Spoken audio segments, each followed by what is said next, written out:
สบายดีทุกคนมาพบกับซ่องจอห์นนี่ LTK เด้อเมื่อนี่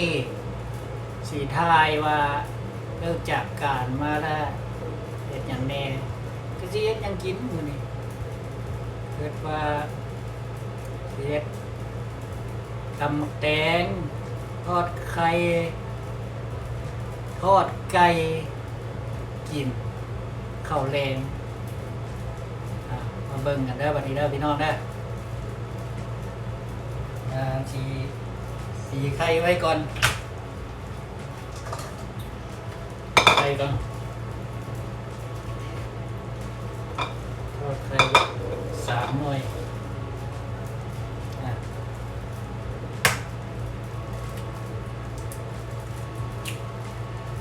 เลิกการหายกินอีก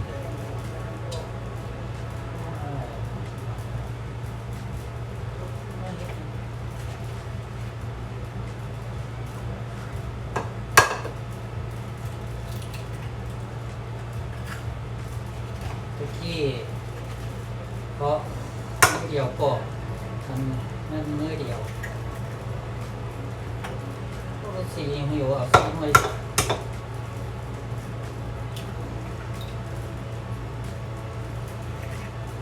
ไก่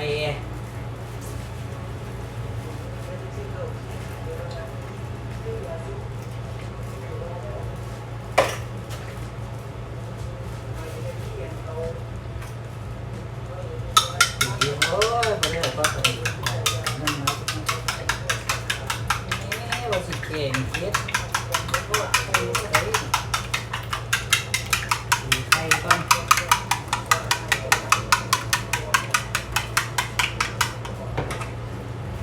ลองผงเชิงตู้อีกตู้ดีแล้วน้ำปลาใส่น้ำปลานี่กับปลาหมึกใส่บวงนี่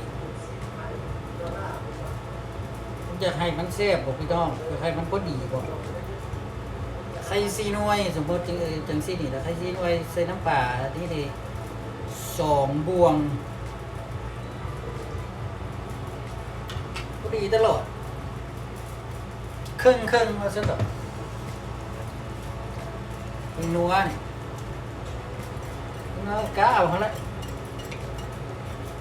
หรือเขาว่าอะไรหรือคนว่าอะไรใช่หลายแซ่บหลายใส่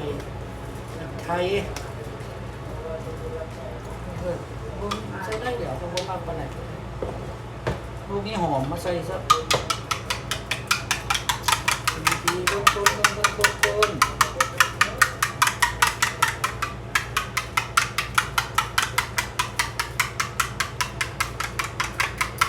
เสื้อก็ร้องเบิ้ง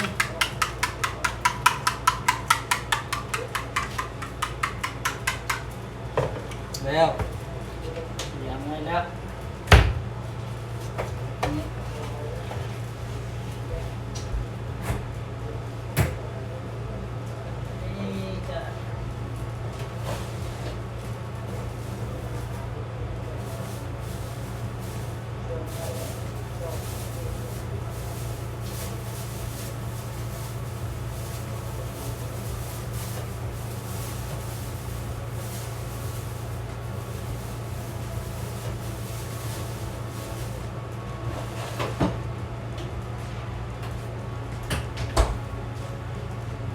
แตง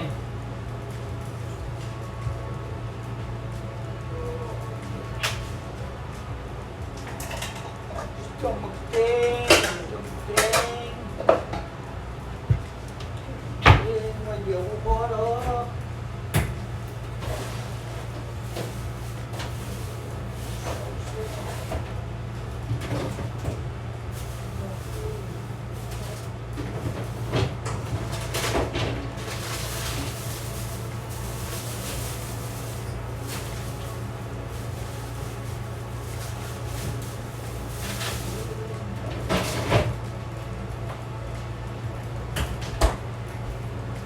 ตำส้มหน่อยย่านมะพร้าว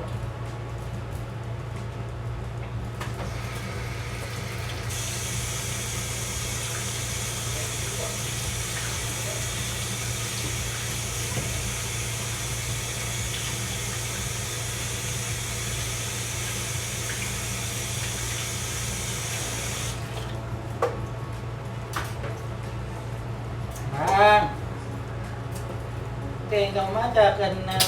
ส่วนทุกแม่นี่แหละลึงได้ได้เนี่ยลึงใส่แว่นตาได้ได้เนี่ย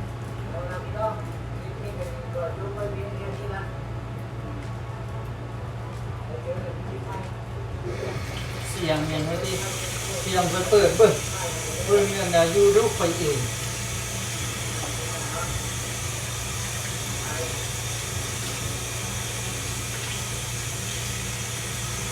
เบิ่งอันนั้นตาที่มัน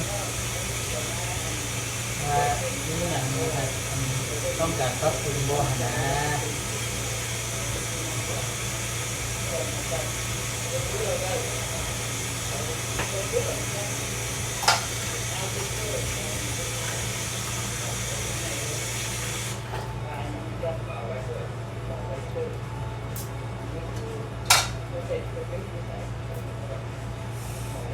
แล้วก็ฝักมาพอดีก็ย้ำกับยาย้ำมันเป็นภาษาไทยบอกว่าภาษาลาวเท่ฝักนั่นว่ากับน้องสาวเป็นว่าพวกนี้เขาบอกว่าฝัก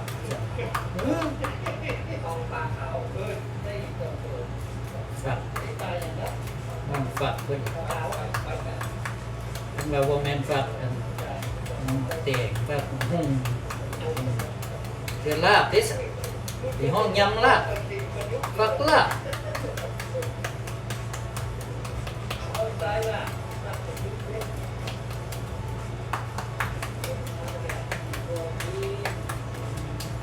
นี่กูอยากเข้า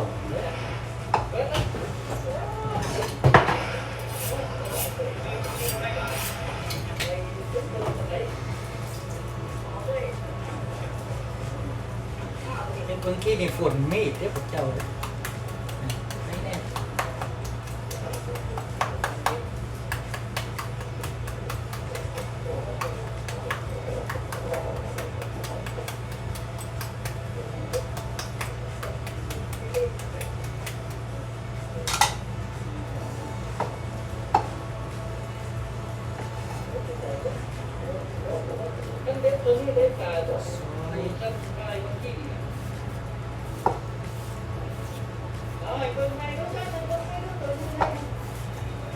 ค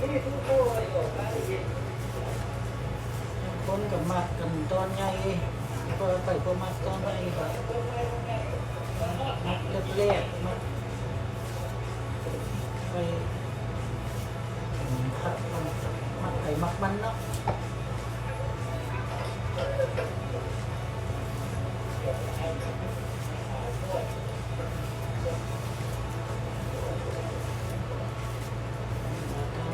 เสีย